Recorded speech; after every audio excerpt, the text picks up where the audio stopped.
how do you get the confidence to build something that's international, that's bringing people together, and just build that confidence to do it? We're going to learn that today on the Art and Science of Difficult Conversations. Welcome to the Art and Science of Difficult Conversations, where we believe if you communicate better, you live better. As you know, I'm one of your co-hosts, Chris, of Leadership Potential, where I work with leaders to navigate transitions, rebuild trust, fix broken cultures by leaning into these hard conversations. And as always, I'm joined by Lucie, owner of Mindfittery, where we remove the mental blocks that all of us may have and survival strategies that get in the way of our performance, relationships, our teamwork. Lucie, community has been such a big thing, I think, over the past couple of years. People are trying to build a community especially after COVID. That was so isolating, I think. I've been fortunate. When I first started doing my thing, I met this incredible woman who was building a nonprofit professional community. And she did it, and I don't know if she intended it to, but it became an international community and sensation. And now through this community, I've been able to meet other people from other countries doing nonprofit work, doing incredible work, and hearing about other people's stories, which is incredible. So today I'm excited that we had a chance to talk to Tasha Van Vlack, who is a lover and believer of people. She loves people and loves bringing people together and has building this incredible nonprofit international community, the Nonprofit Hive. Tasha, welcome to our podcast. Thanks so much, Chris. And what a lovely intro. Feeling a little bit of the imposter syndrome creep up for a moment as you said all the stuff, but I really appreciate you were one of the early members who jumped in and have been such an important part of us building. Yeah. I feel bad I can't be part of it more, but it's been cool whenever I am able to get in there. It's awesome. So, Tasha, what made you so passionate about bringing people together in the first place? I just grew up with a wonderful, very warm, connected family. I feel very fortunate for that. I'm looking back and reflecting on my youth and realizing that I grew up with a parent who is a community builder and comes from a long line of them. Not that I recognized what that was. And for me, as I'm sure many others feel similarly, COVID broke me down in all the ways. And so much of my identity was tied up into the communities that I was a part of that were all in person and very relational, and those disappeared very quickly. Very happy to be a Canadian, but Canadian COVID lasted longer than some other places in terms of lockdowns, and I was completely unprepared to be locked in with my family only for months and months and months. And I had no external online community, had never built community in that fashion.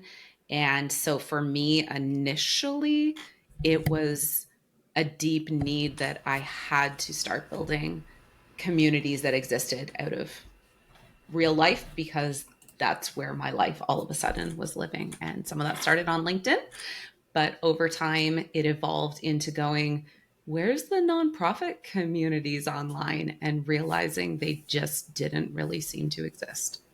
When you first built it, did you envision it growing super international? I mean, obviously you're in Canada, we're in the US, so it's a natural extension nearby, but did you imagine it growing to like worldwide? Absolutely not. No. We had somebody from the other day, our first member from the Philippines, take a call, and I had that, what is happening? And I text some other members of my team sometimes and just take screenshots and go, guys, look at this. And so I feel a little incredulous still that it has gone as far as it has. It has still primarily been when we envisioned it, I had a technical co-founder that was American. I was Canadian. Most of my LinkedIn network, which was significantly smaller at the time, but was American or Canadian. And LinkedIn is how we started promoting and talking about it and getting it out there. And so I just assumed it would be Canadian and Americans chatting, getting to know each other in the nonprofit space. Sure. But we also never put a limitation on the country field. And so it immediately on week 1 went to a wonderful member from Uganda who's still very, very involved. And that was that first hint that it was going to be much bigger than I imagined. Mm. And it was just you and your co-founder at the beginning. How big is your team now as you're running it? We're still pretty scrappy. So in terms of team members that are consistently part of what we're building, there is myself full-time, and I have 2 members of the team who kind of are between part-time and full-time in terms of staff. We have a developer that comes in and out to help us maintain technology, who's someone I've known for a very long time. Shout out to my ever patient husband, who frequently has to hear about all things nonprofit all the time. So he is definitely a team member. And then I am supremely blessed to have this incredible extended network of 12 ambassadors and over 50 partners, and then an advisory board that recently started. So we're kind of seeing all these different arms. And now I would say these 2,200 plus community members of the Nonprofit Hive are absolutely my teammates, because they are the ones out there talking about us and helping us grow. Yeah. So that must be a wild journey of, number one, you didn't expect it to go international and worldwide, I mean. And then also, you probably didn't also expect to be managing other people at the same time, right? No, I absolutely did not anticipate that. I have always been and continue to be a strong implementer. I love implementing. I actually love doing the work. And so it's been a real struggle at times to go, oh, I can't continue to be the stop. Everything stops at Tasha because she has to make this next step, next decision. Yeah, absolutely. It has been real eye-opening. Almost 2 years now. 2 years in October since we launched. Wow, it sounds like a exciting journey, and I'm sure also difficult journey. Yes.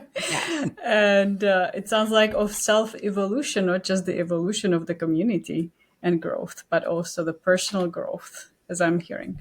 What else did you learn about yourself through that journey and about difficult conversations? I think I'm a natural people pleaser. It's a horrible trait, and whether I could say that it's I'm an elder millennial, an eldest daughter, and I'm sure we could go into personality trait psychology there in some sort of way, but all those memes apply to me. And so building a community, again, as Chris noted, in a very international community with cultural differences and different desires, people coming in just for conversations. Some people are hoping to find a collaborator. It has been a real challenge to instead realize that I will not keep everyone happy. That is not actually going to be possible. There's a lot of boundary setting I need to set, and I'm still continuing to set, and that this community actually is not sustainable if it entirely relies on me. And the larger we get, I cannot be the driving force behind it. So I'm really learning a lot about how do I decentralize leadership? How do I bring others in and give them real spaces to have voices and help the vision move forward? And yeah, it's been one of the toughest and most challenging years I've had, but at the same time, the reward has been so high to learn all of these new skills. Your journey is just like almost every startup founder, right? You start with a team of 1, 2, or 3, and all of a sudden you're like, now I got this other team, and I have to let go of these things, which is hard. And that mindset of you can't make everyone happy, I feel like that comes up a lot for people.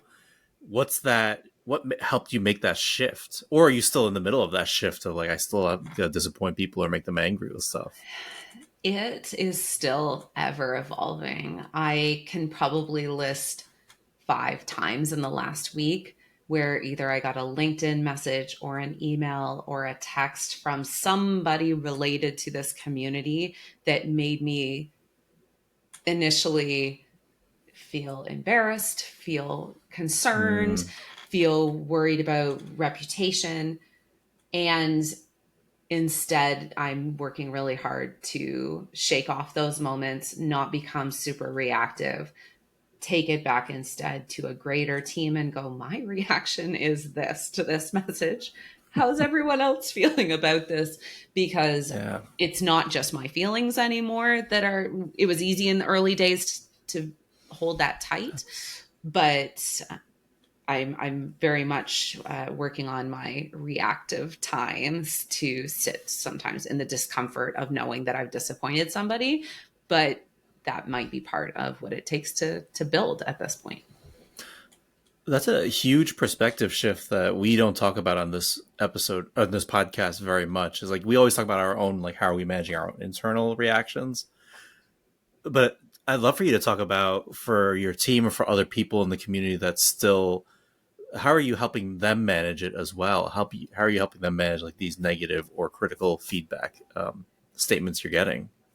Yeah, it's, I'm aware that I'm setting the tone and the example as the de facto leader of a community. So my reactions, my honesty is really important. Mm.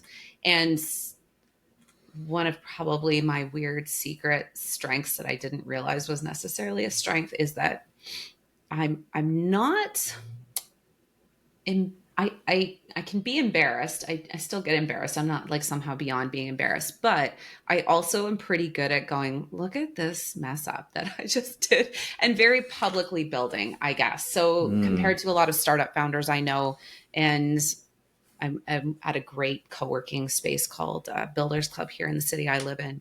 And there are a lot of people doing stealth building is what they call it, right? Like you're in startup stealth mode and you may see those on LinkedIn. And I was like, what does this mean? I don't even understand what people Mm. are talking about, because from day one, it has been so public. And because I was the rally cry chief cheerleader, I had to be okay with going, oh, well, we did this and that didn't work that well. Or look at this flop over here. And so I feel like I have to be very public with the things that are going right. And I can also be very public with the things that, hey, we tried this, didn't really work all that well. Hey, Mm. we now have an extra community guideline that we didn't have a month ago because of this. And just being very transparent with the community that we're evolving with them, not separate from them. Mm. I think Brené Brown would be very happy right now hearing that Thanks. about vulnerability and leading through courage and being really transparent and courageous to share those moments of both victory and okay, this didn't go well. And sounds like you're leading by example, helping others, people, making it safer for them also admit to their imperfections or mistakes or mess ups, which are natural. Yeah. I think people want to work with people, and we all forget that products, services come and go. And if anything, in the age of AI, there are more opportunities than ever to work with whatever technology or, communities are so much easier to find online than they used to be. What makes one somewhere where people decide to stay and invest their time or energy or purchase services or technologies? And it's always the people behind those teams. And I think that's been something that I recognize that I will consistently pay more, decided to invest more of my energy and time into people. And Mm. so there's a positive return that keeps happening when I'm putting out how I interact with other people. And so I think there is a cultural tone that absolutely can be set by leadership with how they start to present or where they go out in the world. Makes sense. Yeah. How would you say do you quieten that inner critic? we're going to get super honest here. But that's what we do here. I was going to say, we're going to get super honest here.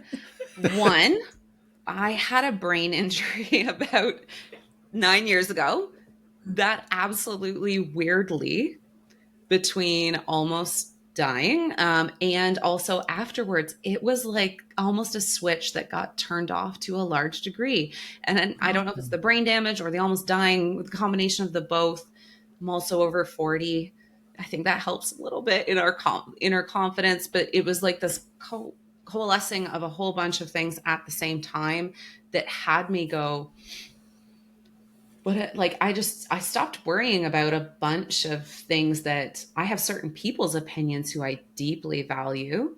And, you know, if Chris reached out to me and said, hey, like this LinkedIn post kind of landed a little weird for me. And I've actually had a community member go, you use this word in this LinkedIn post for the Nonprofit Hive, and this made me feel this. And I have never been more thrilled to have somebody tell me that, because that's what you need, I think, right? To grow. And so I've started to instead go, yes, there are voices that I value and that I will continue to always value and receive feedback from. But there's also times that, you know, my own voice, should I trust how I have this moment? Like, is this a moment to trust myself? Can I go and find those people I value and go, hey, can you fact check me? And I think that is what we've definitely been building up in the internal team, so that not everything stops with me, I guess. We are making decisions as a team and how we present ourselves and what we do out in the world, not just how Tasha talks about the Nonprofit Hive. Because it's a more democratic way of leading, how do you deal with the internal pull of, I don't want it to go this way, but if everybody else wants it to, I guess we have to do it this way? Yes, that is a really great question. Ultimately, I am the person where the money and the time and the energy, and we're still in startup mode. We are not breaking even by any means yet. We are still evolving. We're still figuring out our sustainability model long-term for the Nonprofit Hive. So there are some things that ultimately, if it's going to cost X amount of dollars, I get to say, well, I don't know how we're going to do this, but I am also totally happy for the team and for the community. When the community comes back to me, we've had people saying, hey, we'd really love if you had a Slack channel. And I'm always happy to posit back to them, you know what, that'd be really cool. Would you consider being a moderator if we started a Slack channel? Would you consider if we had a $5 a month cost to be part of the Slack channel? What are your thoughts on all of these things? Because I would need answers to those questions before I could invest further time into that initiative. And that's helped a lot, because I think it's helped people realize that if we're truly community led, that's not meaning, hey, the community leads Tasha to do X, Y, and Z. It's no, how are we going to build with each other? Not me building for you, but like, we're building this. How would we do this together sustainably to actually move to the next step? Have you ever heard of that quote? If you want to cure somebody of their idealism, give them a leadership position. I have not, but that speaks very true to my life right now. Yes. That's very true. Yeah, I love that idea of being open. Again, open, that we were talking about, that transparency is in that it may not be feasible in terms of how much we make right now to invest in that. How do you want to make this happen if you do, right? And I think there's a lot of leaders who get scared or nervous about sharing that level of detail. Like, hey, we don't have the resources for that, or we're not in a great position.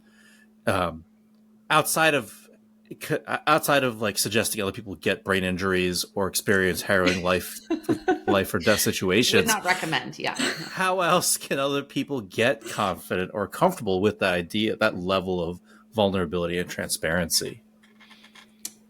Yeah, I would not be the way that I would definitely suggest going down that road. I think great leaders build other great leaders, for sure. And so if you're part of a team culture where you feel that there is no safety to talk about what you're failing at with leadership, that to me is one of the biggest red flags I see out there. And unfortunately, very solidly in the nonprofit sector in my work right now, I know part of the reason the Nonprofit Hive has succeeded the way it has is that we're providing a zone where you're going to meet a stranger to talk about what's hard about nonprofit work.